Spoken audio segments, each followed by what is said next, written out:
சந்தியா ராகம் சீரியலில் இன்னைக்கு என்ன நடக்க போகுதுன்னு பார்க்கலாம். வாங்க வீடியோக்குள்ள போகலாம். ஜானகி அங்கேருந்து வந்ததுக்கப்புறமா மாயா விஷயத்தில் ஒரு முடிவு எடுக்கலைன்னா நம்ம குடும்பத்துலேயும் ஏதாவது ஒரு அசம்பாவிதம் நடந்துடும்.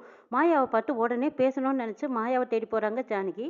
தனா இங்கே மாயான்னு கேட்குறாங்க. அவள் குளிச்சுட்டு இருக்கிறாங்கிறாங்க. அப்படியா, சரிவா உங்ககிட்ட நான் தனியாக பேசணும்னு கூட்டிகிட்டு போகிறாங்க. நம்ம ரெண்டு பேரும் ஒரு முக்கியமான விஷயம் பேச போகிறோம். அதுக்காக நீ எனக்கு ஒரு சத்தியம் பண்ணி கொடுன்னு கேட்குறாங்க. என்ன விஷயம்னே தெரியாமல் நான் எப்படி சத்தியம் பண்ணி கொடுக்கட்டுன்னு கேட்குறாங்க மாயாமா. நீங்கள் சத்தியம் பண்ணி சொல்லி கேட்டு நான் முடியாது நான் சொல்ல போகிறேன். அது என்ன விஷயம்னாவது சொல்லுங்கன்னு கேட்குறாங்க மாயா. என்னால் ஏதோ நடக்க வேண்டியது இருக்கு, அதுக்கு பயந்துக்கிட்டு நீங்க இப்ப சத்தியம் கேட்குறீங்க அப்படித்தானே?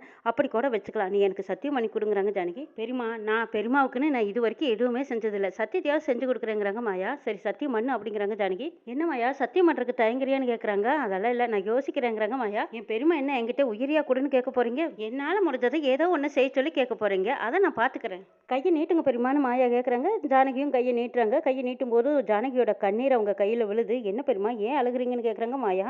இல்லை உங்கள் அம்மா மாதிரி நீயும் சத்தியம் பண்ணிட்டு என்னை ஏமாத்திடுவோன்னு எனக்கு பயமா இருக்குங்கிறாங்க. எங்கள் அம்மா கொடுத்த பார்க்க என்றைக்குமே மீற மாட்டாங்க. அதுவும் உங்களுக்கு சத்தியம் பண்ணி கொடுத்துருக்காங்கன்னா அவங்க உயிர் போகிற வரைக்கும் அவங்க அதை நிறைவேற்றாமல் விட்டுருக்க மாட்டாங்கங்கிறாங்க மாயா. அவன் எனக்கு சத்தியம் பண்ணி கொடுத்து அந்த சூழ்நிலை அவளை மாற்றிருச்சு. அவன் என் சத்தியத்தை மீறிட்டாங்கிறாங்க. எங்கள் அம்மா இறக்குற வரைக்கும் உங்கள் சத்தியத்தை எப்பவுமே மீறினதில்லை.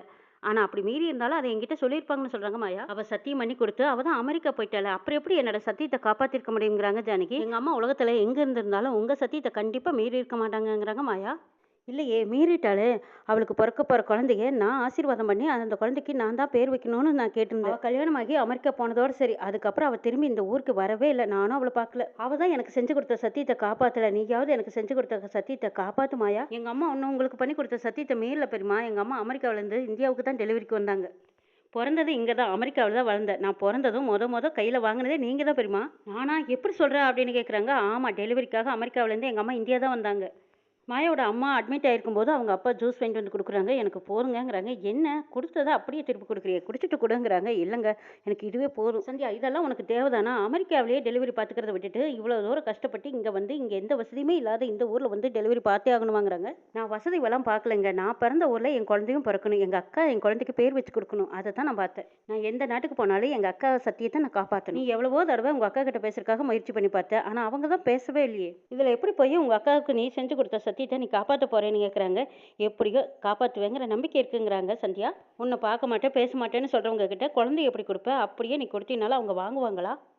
எப்படி அந்த குழந்தைய வாங்கி அவங்க பேர் வைக்க போகிறாங்கன்னு கேட்குறாங்க.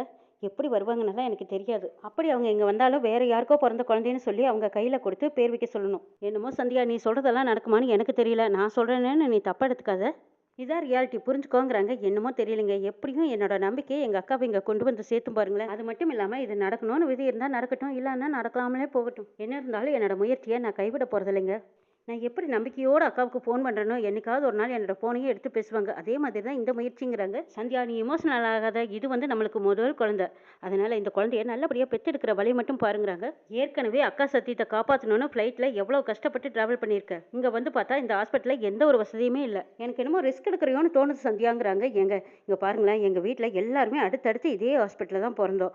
நானும் எங்கள் அக்காவும் கூட இதே ஹாஸ்பிட்டலில் தான் பிறந்தோம். எந்த பிரச்சனையும் இல்லை. எனக்கு தைரியமாக இருக்குது. நான் இங்கேயே டெலிவரி பார்த்துக்கிறேன், ஒன்றும் பிரச்சனை இல்லைங்கிற சந்தியா. ரெண்டு பேரும் பேசிட்டு இருக்கும்போது பவர் கட் ஆயிடுச்சு. நீ சொல்லி வாய் மூடல பாத்தியா? பவர் கட் ஆயிடுச்சு. இதுக்கப்புறம் இந்த ஹாஸ்பிட்டலில் என்ன வசதி இருக்குமோ எனக்கு தெரியல. சரி இரு, நான் போய் பார்த்துட்டு வரேன்ட்டு போய் டாக்டர் கிட்ட கமாண்டர் ஓடி வந்து சொல்றாங்க. சார் இடியும் மின்னலும் அதிகமாக இருக்கிறதுனால பவர் கட் ஆயிடுச்சு. விடியற வரைக்கும் கரண்ட் வராதுன்னு சொல்லிட்டாங்கன்னு சொல்றாங்க. அச்சோ பேஷண்ட் அதிகமாக இருக்காங்களே, எப்படி சமாளிக்கிறதுங்கிறாங்க டாக்டர். யூஎஸ் பவரும் மாற்றி உடக்க வழி இல்லைன்னு சொல்லிட்டு இருக்காங்க. டாக்டர் நாங்கள் அமெரிக்காவிலேருந்து டெலிவரிக்காக இங்கே வந்திருக்கோம். இப்போ பவர் இல்லைன்னு சொன்னால் எப்படின்னு கேட்குறாங்க. ஜெனரேட்டர் எல்லாம் எதுவும் இல்லையாங்கிறாங்க. அதுவும் ரிப்பேரில் இருக்கு. நான் எத்தனையோ தடவை நான் சொல்லி பார்த்துட்டு அது இன்னும் ரெடி பண்ணாமல் இருக்காங்கிறாங்க. டாக்டர் ரிப்பேர் பார்க்க எவ்வளவு செலவாகுன்னு சொல்லுங்க, அதை நான் இப்பவே கொடுக்குறேங்கிறாங்க சந்திரசேகர். அது இப்போ அவசரத்துக்கு செய்யற காரியம் இல்லைங்கிறாங்க டாக்டர். என் ஒய்ஃப் டெலிவரி கண்டிஷன்ல இருக்காங்க. இப்போ போய் இப்படி சொன்னா எப்படி டாக்டர்னு கேட்குறாங்க சந்திரசேகர். சார் நானும் அதை தான் யோசிக்கிறேன், என்ன பண்ணுறதுன்னு எனக்கும் தெரியல. சார் பக்கத்தூரில் ஒரு ஹாஸ்பிட்டல் இருக்கு, அங்கே இருக்கிற ஜெனரேட்டர் வாங்கிட்டு வந்துட்டா இன்னைக்கு ஒன்றும் நம்ம அட்ஜஸ்ட் பண்ணிக்கலாங்கிறாங்க. ஆனால் அது எப்படி எடுத்துட்டு வர்றதுக்கு தான் வாகன வசதி இல்லைங்கிறாங்க. என்கிட்ட கார் இருக்குன்னு சொல்றாங்க. சரி இப்பவே போய் நம்ம ஹாஸ்பிட்டல் இருந்து ஒருத்தர் கூட்டிட்டு போய் நீங்க உடனே அந்த ஜெனரேட்டரை எடுத்துட்டு வாங்கன்னு சொல்றாங்க டாக்டர். சரின்ட்டு போறாங்க சந்திரசேகர். நர்ஸ் வந்ததும் சந்தியா கிட்ட வலி இருக்கான்னு கேட்குறாங்க. வலி எதுவும் இல்லைங்கிறாங்க. ஆமா கரண்ட் எப்போ வரும்னு கேட்குறாங்க சந்தியா. ஊருக்குள்ள இருக்கிற மெயின் டிரான்ஸ்ஃபார்மே வெடிச்சிருச்சு, அதனால இப்போதைக்கு கரண்ட் வரவே வராதுங்கிறாங்க. என்னங்க இப்படி சொல்றீங்கன்னு கேட்குறாங்க சந்தியா. ஆமாங்க நாளைக்கு தான் ரெடி ஆகுங்கிறாங்க. அப்போ ஜெனரேட்டர் எதுவும் ஹாஸ்பிட்டல் இல்லையான்னு கேட்குறாங்க. அது இருந்துச்சோ அதுவும் ரிப்பேருங்கிறாங்க. சரி என் ஹஸ்பண்டை வர சொல்லுங்க நர்ஸ்ன்னு சொல்கிறாங்க. அவங்க இல்லையே, பக்கத்தில் இருக்கிற ஜெனரேட்டர் எடுத்துகிட்டு வர்றதுக்காக டாக்டர் அனுப்பிச்சிருக்காங்க, அவங்க போயிருக்காங்கன்னு சொல்கிறாங்க. அவர் வர்றதுக்கும் ஒரு 4 மணி நேரம் ஆகுன்னு சொல்கிறாங்க. ஐயோ சந்தியாவுக்கு வலி வந்ததும் நர்ஸ் டாக்டர் கூப்பிடுறாங்க. டாக்டரும் ஓடி வந்து பார்க்குறாங்க. சரி பேஷண்ட்டுக்கு டெலிவரி டைம் ஆயிக்கிருச்சு. நீங்க படுக்க வைங்கன்னு சொல்றாங்க. இவங்கள உடனே டெலிவரி ரூமுக்கு மாத்துங்கன்னு சொல்லி டெலிவரி ரூமுக்கு மாத்திடுறாங்க. அங்க போய் பார்த்தா சந்தியா சத்தம் போடுறாங்க. நர்ஸ் கேட்குறாங்க, ஐயோ! ரொம்ப சத்தம் போடுறாங்களே! ஆப்ரேஷன் பண்ண முடியுமா மேடம்னு கேட்குறாங்க. ஆப்ரேஷன் பண்றதுக்கு வாய்ப்பே இல்ல. கரண்ட் இல்லாமயும், ஜெனரேட்டர் இல்லாமயும் எதுவுமே செய்ய முடியாது. நம்ம அதுக்கான முயற்சியும் செய்ய முடியாது. இவங்களுக்கு நார்மல் டெலிவரி தான் ஆகணும்னு சொல்லிடுறாங்க. ரொம்ப துடிக்கிறாங்களே! சரி பக்கத்து ஹாஸ்பிட்டலுக்கு போலாமான்னு கேட்குறாங்க. அதுக்கு 40 கிலோமீட்டர் போயாகணும். அது ரொம்ப ரிஸ்க். சரி இதுக்கு ஒரு வழி இருக்கு. நம்ம ஊர்லயே ரகுராம் ஐயா கிட்ட மட்டும் தான் ஜெனரேட்டர் இருக்கு. அவங்க கிட்ட போய் அத வாங்கிட்டு வரணும். வாங்கிட்டு வர முடியுமான்னு கேட்குறாங்க. நர்ஸ் இதோ இப்பவே போய் நான் ரெடி பண்ணி வாங்கிட்டு வரேன்னு சொல்லிட்டு போறாங்க.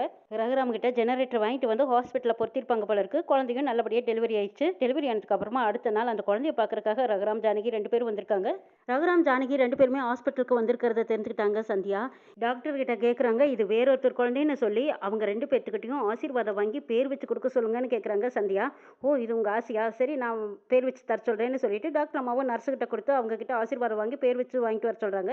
ரகுராம், ஜானகி 2 பேருமே இந்த குழந்தை உன் கைக்கு வந்ததுக்கு அப்புறமா நீயும் கர்ப்பமா இருக்கிறேன்னு தெரிஞ்சது. இந்த சந்தோஷமான விஷயத்துல இந்த குழந்தைக்கு மாயான்னு பேர் வச்சு ஆசீர்வாதம் பண்ணி கொடுக்குறாங்க.